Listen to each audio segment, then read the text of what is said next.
welcome to yet another episode of Sparks, Entertainment and Art, where we have so much fun talking to so many interesting people about all aspects of the band Sparks.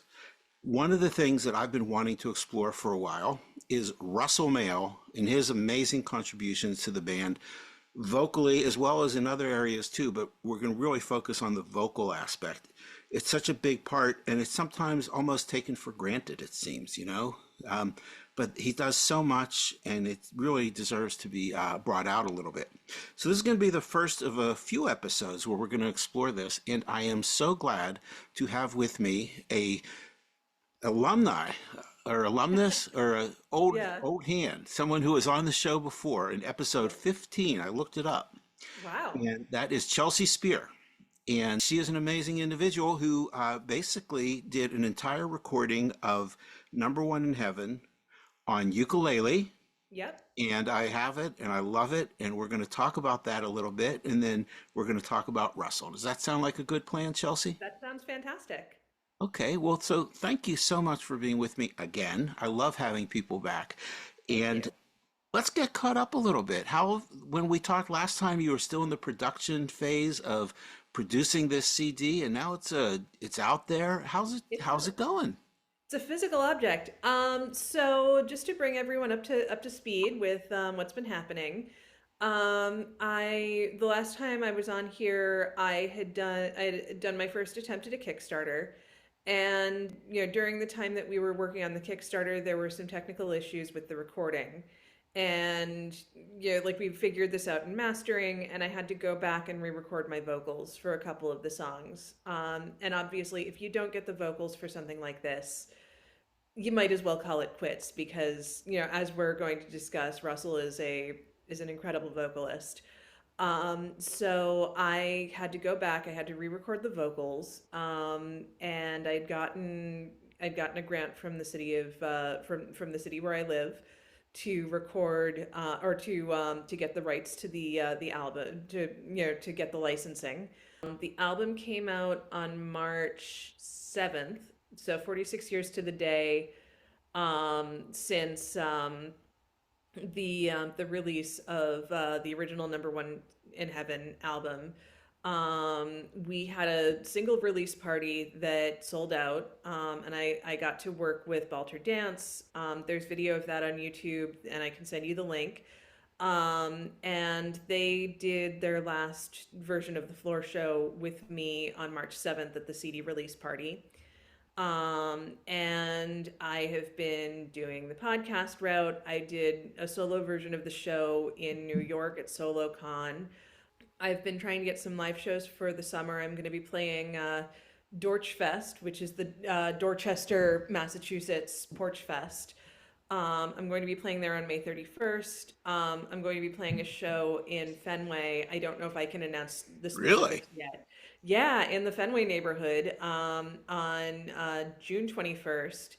And I'm waiting to hear back about some other shows for the summer. So it's going to be a smaller version of the show. My friend Jeff and I have been writing a little script to go along with the solo versions of the show. I'm hoping that if these shows are successful, I can maybe take this to Edinburgh Fringe next year. But I would also like a pony, so we'll see which I'm more likely to get at this point. Well, I think Sparks coming there in a couple months or so. They might need an opening act. I think Mr. B has that covered, but here in at Brindlecorp, we're big fans of Mr. B, and I'm really excited that he gets to open for them in the UK and the European leg of the tour, and after that, when they come to America, who knows? Who knows?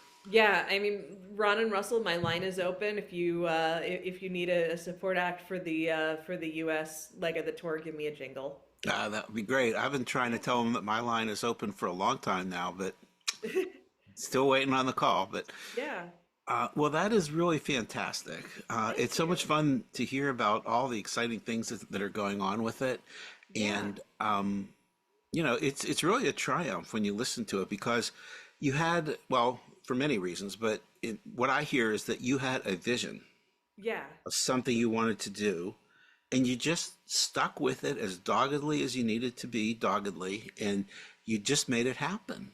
And It's now been you have tough. it, and you're Yeah. getting recognition for what you did. But Thank everything you you. said is a great segue to our discussion about Russell, particularly Yeah. you were talking a little bit earlier about having to re-record the vocals, and you Yeah. really wanted the vocals to be just right.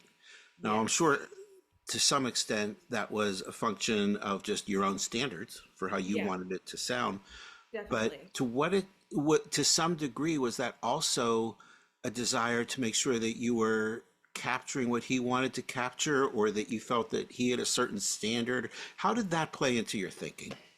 So first of all, I think that Russell has a standard. I think that he is a very impeccable vocalist, and one of the things that struck me, particularly since I heard Number One in Heaven first, is that he does have like that very high, almost like boy soprano falsetto, and he makes it sound silky.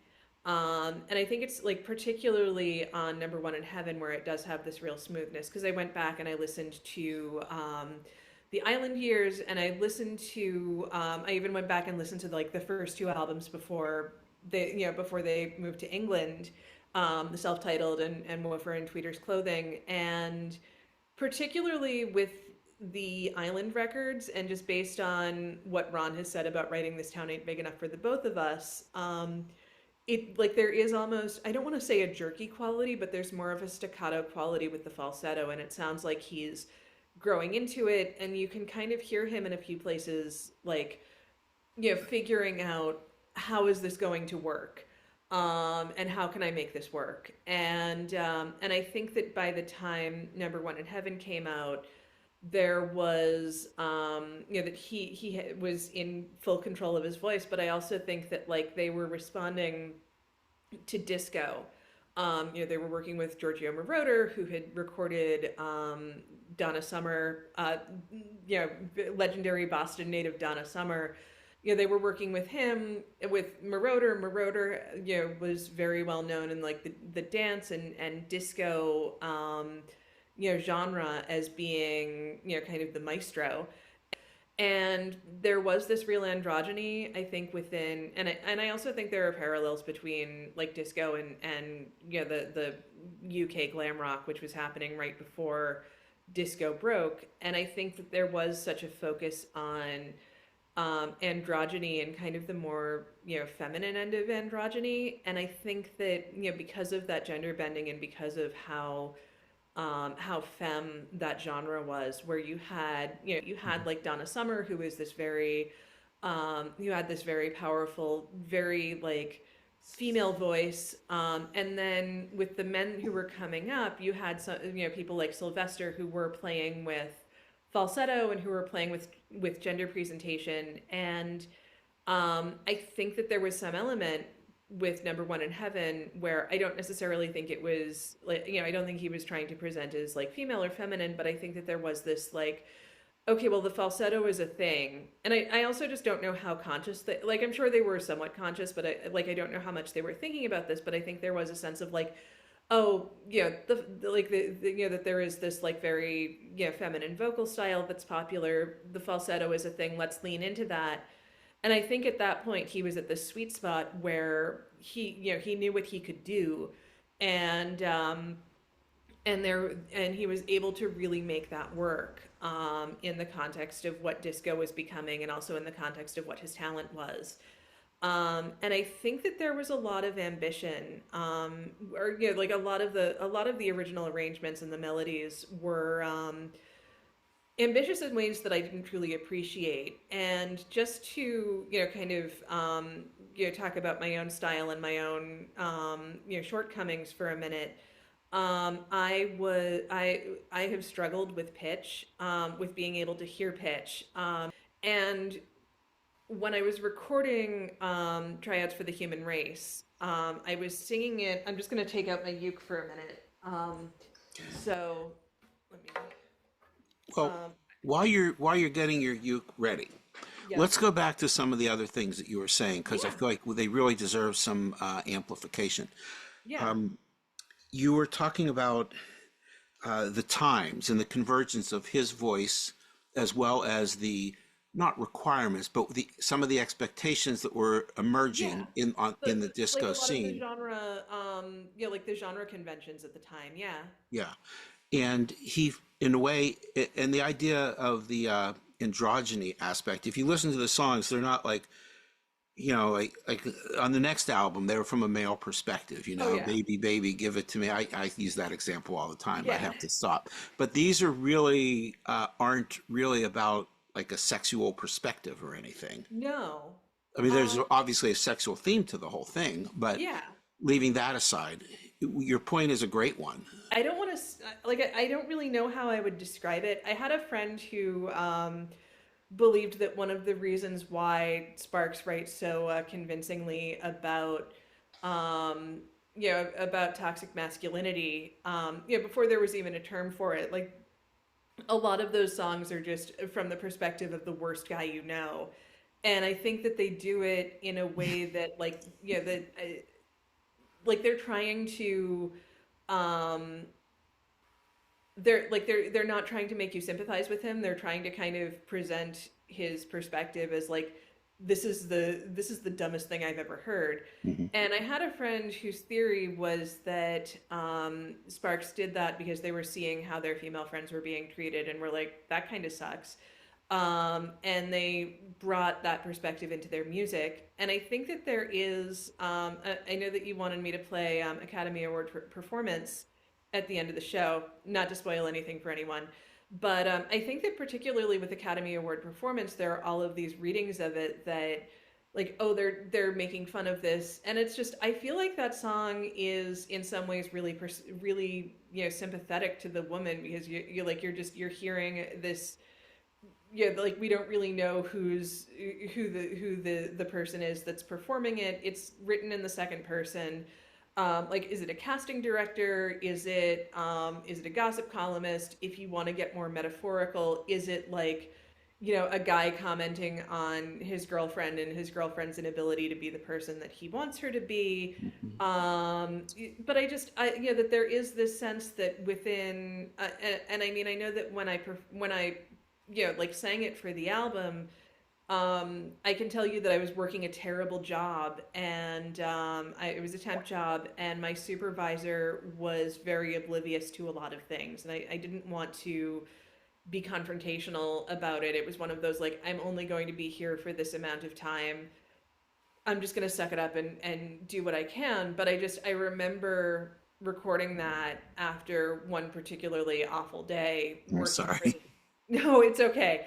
Working for the supervisor and going down, to the bowels of the Boston Public Library and recording that and just taking all of my irritation with the fact that I'm like I had to basically You felt you were putting on an Academy Award I was performance. putting on an Academy Award performance. I was really just kind of, like standing there with this like rictus of the jaw passing for a smile while this Right. boss of mine was ignoring a huge problem.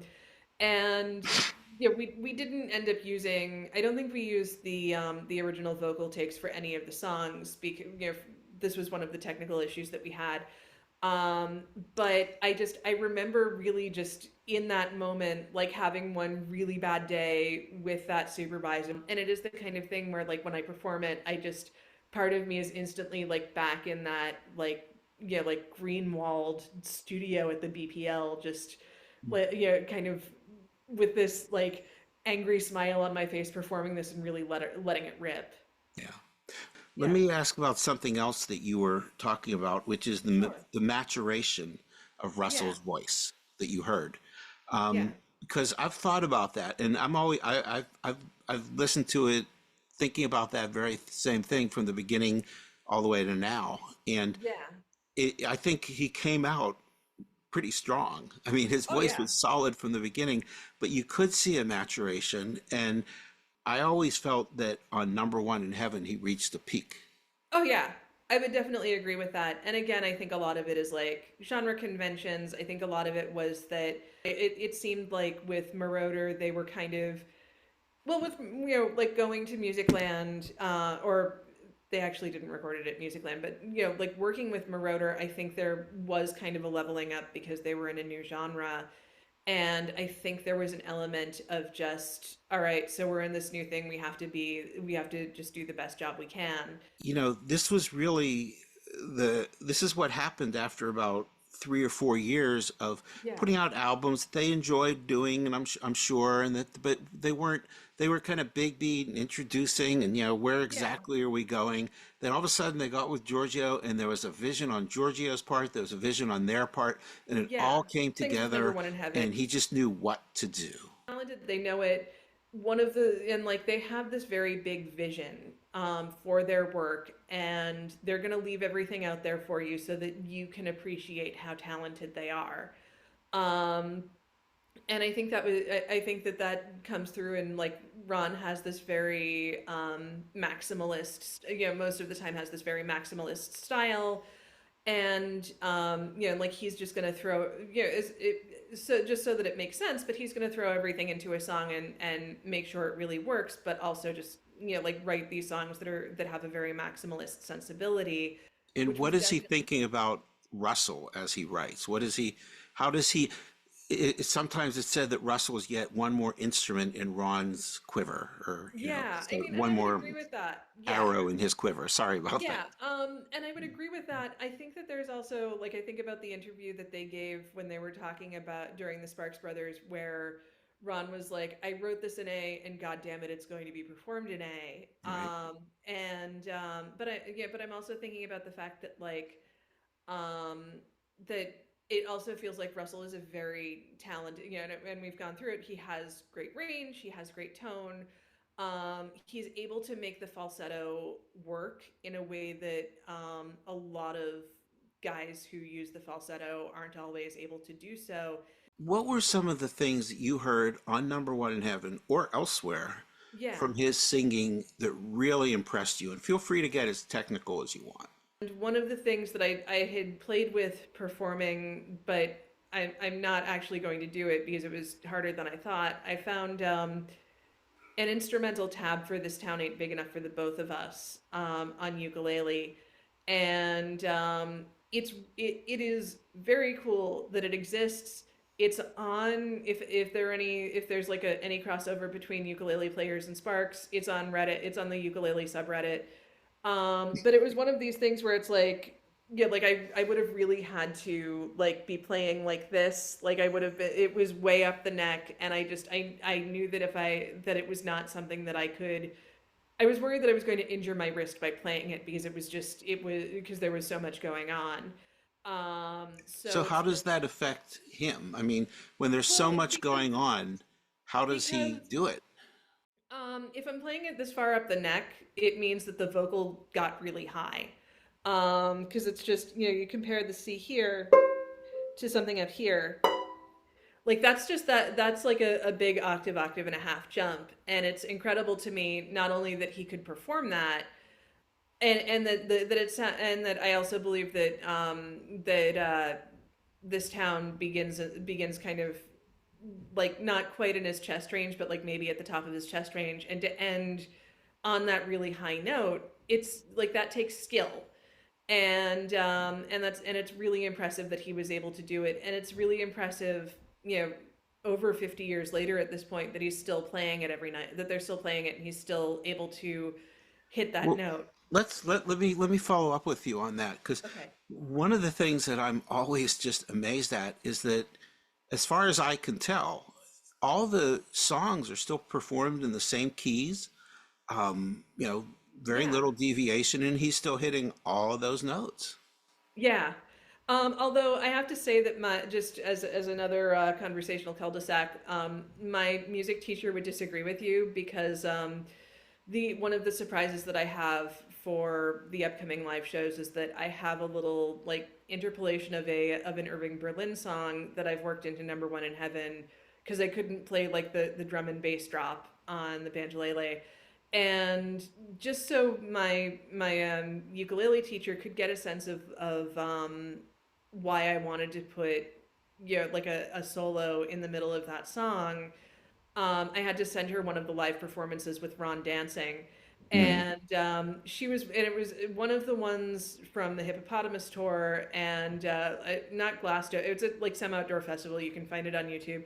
And she's watching it, and there's that like high note at the "It's number one all over heaven," and she said, "Oh, he's a half tone off on that one." Oh, So, yeah. so but the fact that it's a half tone and not like an octave, like that he's not singing it like a whole octave lower or something. It's really impressive that 40 or 50 years after these albums were released, he's still able to hit those notes. It is amazing. And do you hear other artists that may have influenced him, or in just not so much in terms of their music overall, but do you hear other artists that he evokes or that he may have influenced for that matter? So when I was going back and listening to just different records when I was working on this, and my sweetheart was like going through his CD collection, and he said, do you remember Hercules and Love Affair? And I had a which was this dance group out of New York. They were like loosely affiliated with LCD Sound System, and I listened to it, and he like pointed to one of the tracks, and he said, "This song always reminded me of Number One in Heaven by Sparks." And it was, I apologize in advance because I didn't expect that I was going to be talking about this today, but Ananhi, who is this trans woman vocalist, who I believe came out of opera and has worked with Lou Reed and was on Lou Reed's Berlin tour towards the end of Lou's life. He's worked with Nick Cave. He's done some. Or I'm sorry. Let me start that over. Ananhi, who a trans woman vocalist who's worked with Lou Reed, who's worked with Nick Cave, who recorded with Hal Wilner, and she has like a somewhat lower voice, but I think that like the timbre and the tone and some of the phrasing is very similar to what Russell was doing with on Number One in Heaven, in terms of just kind of being a disco diva, but also Hmm. having this background in a lot of other things as well. That's so interesting.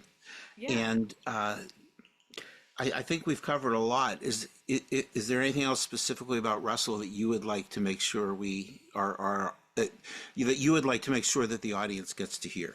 I think that doing this really helped me appreciate exactly how talented they were and exactly how talented Russell is as a vocalist. Yeah. So yeah, Yeah, he is amazing. Well, you've had so many great insights, and I want to thank you for spending this time with me. thank you, Monty. And as a special treat, I think you said that you were gonna bring us out Yeah, on I think I can do that. the cat. No, why was it? What did you hear in his vocals on this song specifically that just blew you away? I mean, again, it just the fact that he was able to there's like an octave jump. I keep saying, oh, the octave jumps, but that's like the most obvious thing I can point to is like, wow, he can go from here to here and it like it's no big deal. And I think also just the fact that that listening to it again, like I think that the harmonies and the multi-tracked vocals was really impressive. I would imagine that he came up with some of those on his own because he was like, he was thinking, oh well, I've done this, this, and this. Why don't we throw this in as well? And I think also just when I come down to it, that I think there was some sympathy in in the performance that comes through. So it's it's a really good it's become one of my favorite songs. And if you'll indulge me for a minute, um, when I recorded this, and you know this because you've heard the recording, I worked with a tap dancer, Cersei Rowan, who's become kind of a casual friend of mine. And Cersei will be joining me at a few of the live shows to recreate her tap part. And But it was one of those things where particularly coming off of tryouts for the human race, I wanted to have something that was a little more rhythmic because I knew, because the song lent itself to that. And with the theme of performance and the lyrics, I thought, well, why don't I get a tap dancer in and really underscore that? So I was able to work with her, and I'm very excited that she's going to be joining me. Well, I think that's great. And why don't I stop asking you questions and let you give us a song? Okay, so this is Academy Award performance, and it's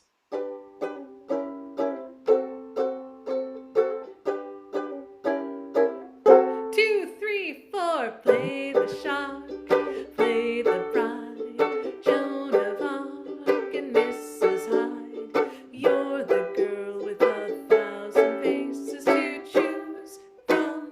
Do one, do the saint, do the waif, do the child. That looks great. Great performances only come from some inspiration.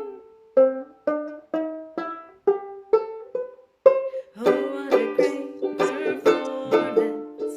What a convincing performance! An Academy Award performance.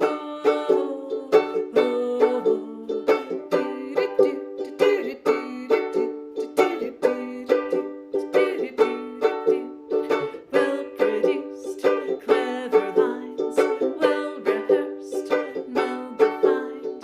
There's a gold mine in what you do, but of course you know that that's not bad, nor is that very good, and so is that. On behalf of the guys you know, here's your golden trophy. Oh, what a great performance! What a convincing performance! Academy Award performance!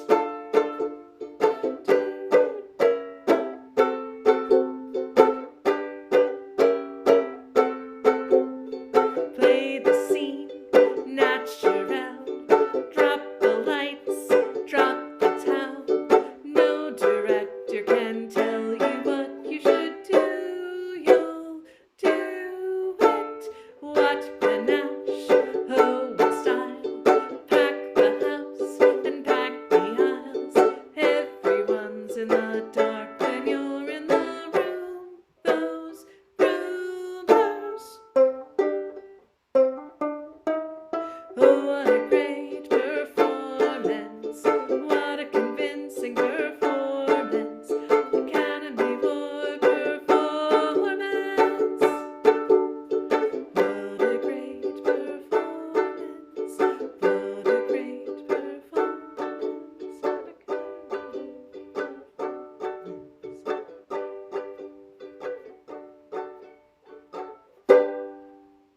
Great. You even faded it out. I did! Yeah, that was awesome. Thank you. All right. So thank you so much. That was Of course. great. And we will talk soon. And I appreciate this so much. And thanks again. Of course, And I'll see you in Boston this summer. hopefully, Maybe. hopefully, we'll see. We'll Fingers see. crossed. Um, Thank you again. Of course, I'll see you soon. All right.